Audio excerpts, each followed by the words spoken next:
So we've reached the final video of the aggregate demand components. You're probably getting quite sick of this now, but we've already dealt with C and I and G. So this video is going to deal with X minus M. You should think of these two together, really, rather than as kind of two separate ones. And together they make up what we call net trade.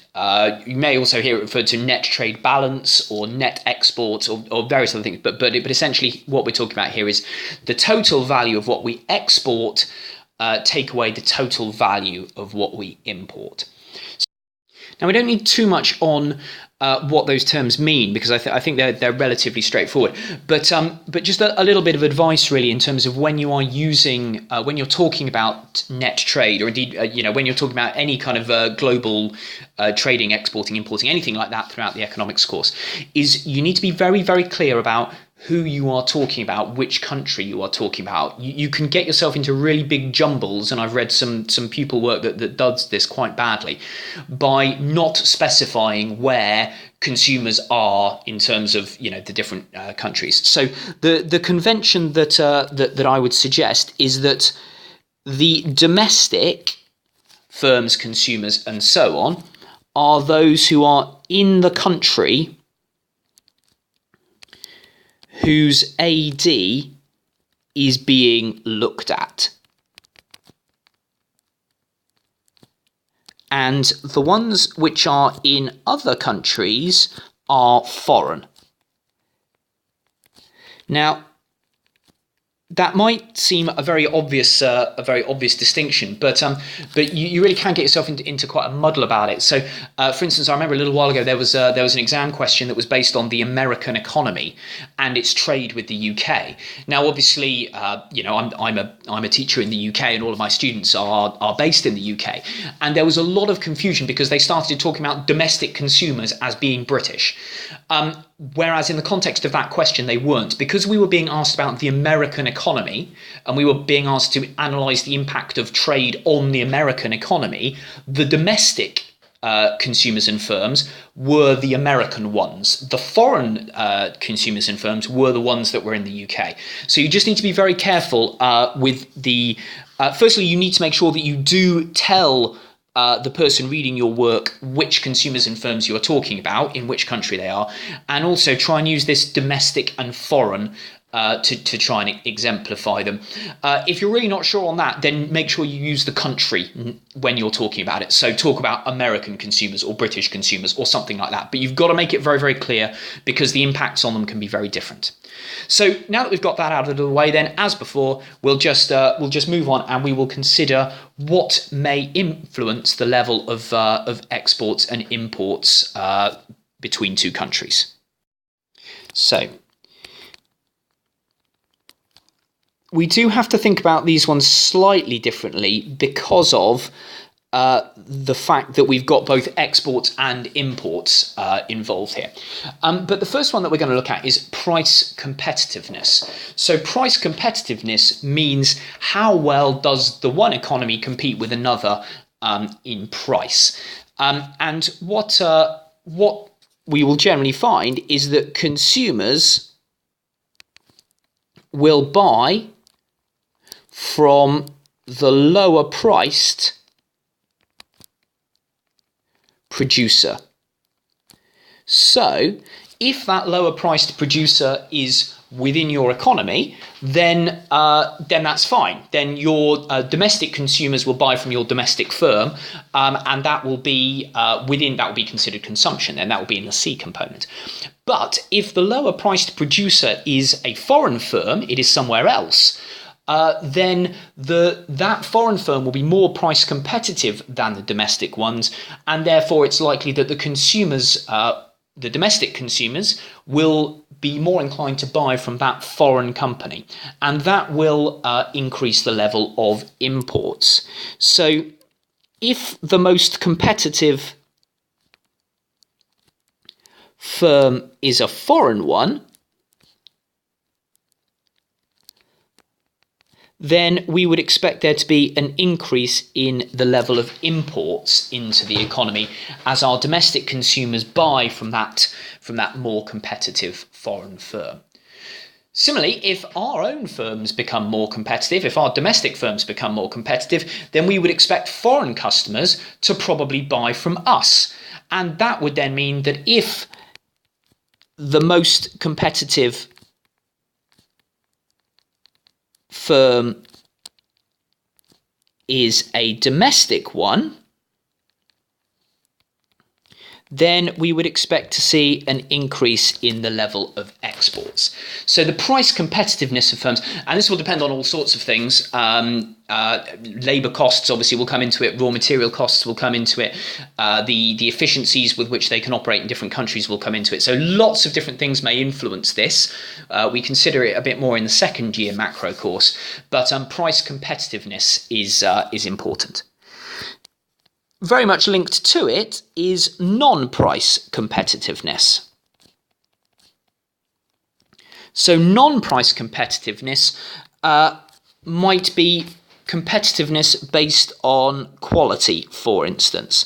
So it works in a very similar sort of way, but obviously, if you can buy something cheaper from a foreign company, doesn't necessarily mean that you will if that product is inferior in some way. So it may well be the case that that non-price competitiveness also starts to play a role here.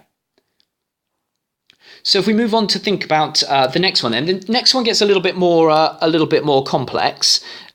We will look at it again in more detail later on in the course, but the exchange rates, these will also have an effect because they change the relative prices. So the exchange rates are related to the first point that we looked at. Just be clear, this is the third.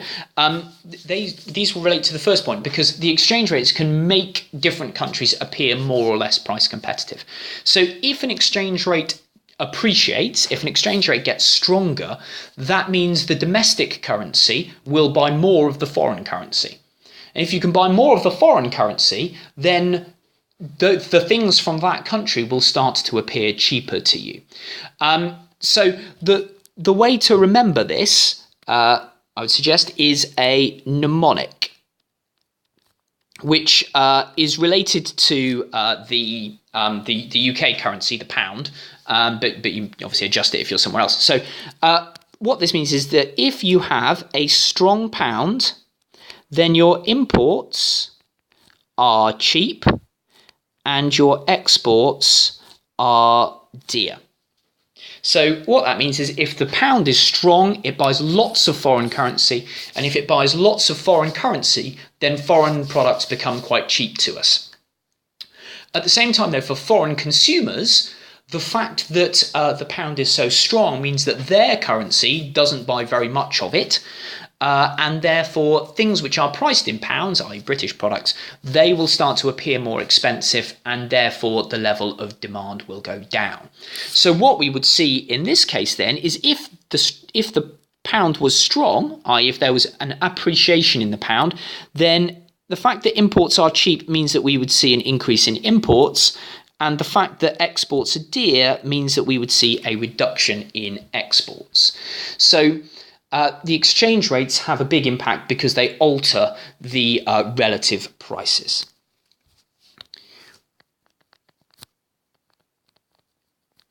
The next one that affects them is income growth.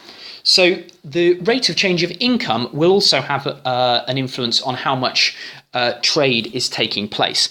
Changes in the domestic income will influence imports, and changes in the foreign income will affect exports. The reason for that is if the income of domestic consumers rises, they're going to be buying more.